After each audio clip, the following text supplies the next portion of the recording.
नमस्ते। आयुष्मान भवन में फिर से मैं आपका स्वागत करता हूँ और आपसे निवेदन है कि मेरे चैनल को सब्सक्राइब करें। तो आज हम बात करेंगे कपालभाति और अनुलोम विलोम की। जैसे कि आप सभी लोग जानते हैं, कपालभाति आजकल बहुत ही प्रचलित है और हर कोई इसे करते हैं। प्राणायाम में कभी भी आप जल्दबाजी ना करें।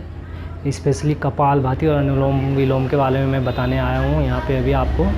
कपालभाति कभी भी तेज़ गति से ना करें। प्राणायाम का मतलब ये होता है कि प्राण का आयाम, यानी कि श्वासों का विस्तार करना, यानी कि लंबा और गहरा बनाना। क्योंकि आपने सुना होगा, जो जितनी जल्दी श्वास लेता है उसकी आयु इतनी कम होती है। हम एग्ज़ाम्पल देते हैं कि जो कुत्ते होते हैं वो बहुत जल्दी हाँफते हैं, सांस लेते हैं जल्दी जल्दी, तो उनकी आयु 17 से 18 साल होते हैं। कछुए जो 1 मिनट में 2 या 3 बार सांस लेते हैं, उनकी आयु 200 से 250 साल होती है। देखिए, सबसे पहली चीज़ मैं ये कहना चाहूँगा, कोई भी चीज़ को आप गलत करेंगे और उससे सही रिजल्ट का आप उम्मीद करेंगे तो वो गलत है। वो ऐसा हो ही नहीं सकता।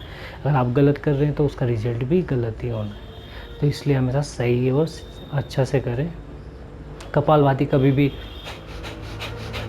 तेज़ न करें। योग हमेशा आपको शांति प्रदान करता है, आपको सुकून देता है। प्राणायाम आपको रिलैक्स फील कराता है, मेंटली, फिजिकली एंड स्पिरिचुअली, तीनों तरीके से आपको रिलैक्स फील कराता है। तो अगर आप स्पीड कर रहे हो तो आपका सारा कंसंट्रेशन, आपका सारा ध्यान तो यहाँ चला जाएगा। पेट में दर्द हो रहा है, अगर आप एक्सरसाइज कर रहे हो, आप प्राणायाम नहीं कर रहे हो, आप एक्सरसाइज कर रहे हैं। और अगर जिनका पित्त दोष है या जिनकी बॉडी में गर्मी ज़्यादा है, अगर वो कपालभाति इस तरीके से करेंगे तो वो तो पूरे कील मुँह से उनके दाने हो जाएंगे चेहरे पे। वो तो मतलब डिहाइड्रेट हो जाएंगे बंदे, क्योंकि वो बहुत हीट पैदा करता है। तो इसलिए आराम से करिए, शांति से करिए। इस तरीके से आप किसी भी तरीके से बैठ सकते हैं, कहीं पे भी बैठिए सोफे में और आराम से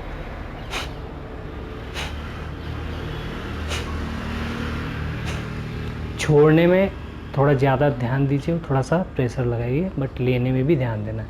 प्राणायाम में हमेशा छोड़ने और लेने में अपने सांसों में पूरा ध्यान देना चाहिए। ये नहीं कि बस छोड़ने में ध्यान दें और स्पीड नहीं करना है, जैसे कि मैंने आपको कहा। देखिए, कई बार ऐसा होता है कि हम किसी को फॉलो करते हैं या कोई हमारे आइडल होते हैं, वो आपके बॉलीवुड स्टार भी हो सकते हैं, हॉलीवुड स्टार भी हो सकते हैं, कोई भी हो सकता है, आप उनको आइडल। तो कहीं वो मूवी में अगर दिख रहा है कि वो कुछ किसी को मार रहे हैं या वो क्रिमिनल का रोल कर रहे हैं, तो इसका मतलब वो सही है ऐसा नहीं है, समझ रहे? या वो आप सिगरेट पी रहे हैं, दारू पी रहे हैं, तो वो सही होगा, ये सही है ये ज़रूरी नहीं, वो गलत है। लेकिन वहाँ की रिक्वायरमेंट थी तो उन्होंने कर दी, तो आप उसको भी फॉलो करो, ऐसा वो गलत है। आपके आइडल हैं तो आप उसको, तो ऐसा ही क्या होता है कि हमारे कई सारे मित्र हैं या बहुत सारे लोग हैं जो कहते हैं कि प्राणायाम बहुत तेज़ी से करिए, ज़्यादा से ज़्यादा करिए। देखिए, सबसे पहली चीज़ तो ये है कि हमेशा जब 2 लोग एक जैसे नहीं हो सकते, तो 2 लोगों को एक ही चीज़ एक ही तरीके से कराएं तो ज़रूरी नहीं है कि दोनों को ही फ़ायदा होगा। और वहाँ तो 10-10 हज़ार, 20-20 हज़ार लोग एक साथ कर रहे हैं, या आप लोग 50-50, 60-60 के ग्रुप में आप लोग एक साथ कपालभाति ज़ोर से करें, तो ज़रूरी नहीं कि वो 50 के 50 लोगों को उसका बेनिफिट मिलेगा। ऐसा हो ही नहीं सकता। वहाँ पे 50 में से कुछ लोग होंगे जिनको कफ की प्रॉब्लम होगी, कुछ होंगे उनको वात की प्रॉब्लम होगी, कुछ होंगे उनको कफ पित्त की प्रॉब्लम होगी, किसी का बॉडी किसी तरीके का होगा, किसी का तो कैसे एक ही चीज़ सबको बेनिफिट दे सकता है? और ऊपर से ये मॉडिफिकेशन है कपालभाति का, जो ये मॉडिफिकेशन है, ये उनके लिए जो फिजिकली बिल्कुल फिट हैं, कोई दिक्कत नहीं है, बस फैट है या वो अपना डाइजेशन और स्ट्रॉन्ग करना था वो। लेकिन आप किसी प्रॉब्लम की वजह से कपालभाति या कुछ चीज़ें कर रहे हैं, तो आपको सावधानीपूर्वक ट्रेडिशनल तरीके से करना पड़ेगा। वो ट्रेडिशनल तरीका हमेशा क्या कहता है, आप आराम से करिए, धीरे से करिए, तरीके से करिए, यही ट्रेडिशनल तरीके से आप होता है। और मैं ये ज़रूर कहूँगा कि 100-50 हज़ार लोग एक साथ अगर मॉडिफाइड या फ्यूजन तरीके से जो बनाया गया है, जो स्पीड कर रहे हो वो करोगे तो नुकसान हो सकता है। लेकिन ट्रेडिशनल तरीके से करोगे तो चाहे वहाँ पे कोई पित्त का दोष हो या किसी को कुछ भी हो, तो उसको उतनी ज़्यादा प्रॉब्लम नहीं होगी जितनी वो स्पीड करने से। और वो तो है ही गलत, मैं तो कहता हूँ कि गलत ही है वो, वैसे इतनी स्पीड में नहीं करना चाहिए। तो ये कपालभाति हमेशा आराम से करिए, ध्यान लगाइए। फिर उसके बाद सीना आगे की ओर चौड़ा, कमर सीधी,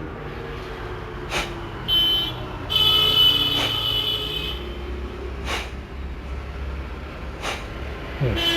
तो इस तरीके से आप करिए। तो ये हो गई कपालभाति। अब आते हैं हम अनुलोम विलोम। तो मैंने देखा है बहुत से लोग रोड में चलते हुए मॉर्निंग वॉक करते हैं, इवनिंग वॉक करते हैं, अनुलोम विलोम कर रहे हैं और बहुत सा आवाज़ें निकाल रहे हैं सांसों की, वो तेज तेज चल रहे हैं। ये प्राणायाम नहीं है, ये एक्सरसाइज है। और अगर आप ऐसे प्रदूषित जगह, मतलब रोड में कितनी गाड़ियाँ चलती हैं, धूल होती हैं, बहुत सी जगह नहीं होगी, वहाँ का वातावरण शुद्ध हो सकता है, बट कभी भी रोड में करना मेरे हिसाब से सही नहीं है। और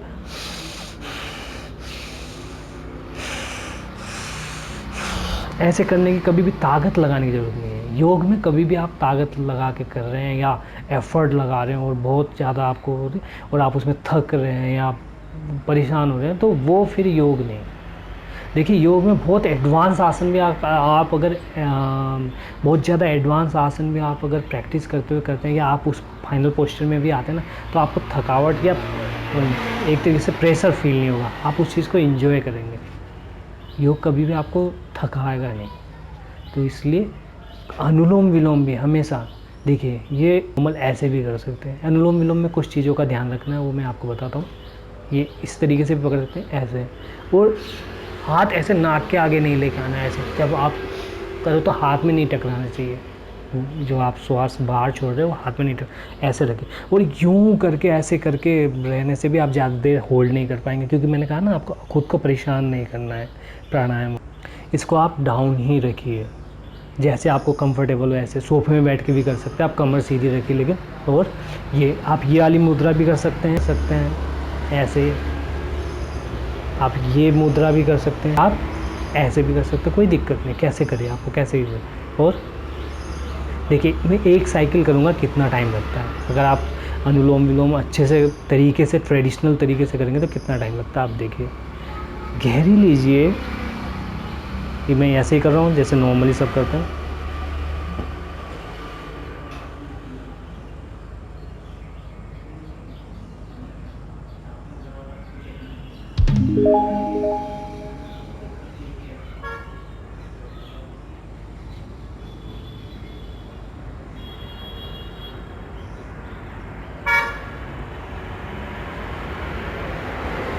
एक साइकिल, ये एक साइकिल है।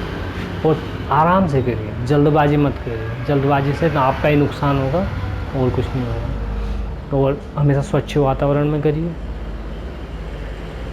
चलते फिरते ये सब करना करिए, क्योंकि हम स्पेशली सांसों पे ध्यान दे रहे होते तो ऑक्सीजन की मात्रा अधिक जाती है, और आप दूषित वातावरण में धूल धड़ाके में करेंगे तो आपकी दिक्कत होगी। उम्मीद करता हूँ आज जो मैंने कपालभाति और अनुलोम विलोम के बारे में बताया है आपको अच्छा लगा होगा। अगर आप कुछ और प्राणायाम के बारे में भी जानना चाहते हैं, आगे मैं भी बताऊँगा ज़रूर। आप जानना चाहते हैं कैसे सही तरीका है, क्या नहीं है, और किसको करना चाहिए, किसको कब करना चाहिए, तो वो आप कमेंट सेक्शन में लिखिए, मैं आपको ज़रूर गाइड करूँगा। नमस्ते।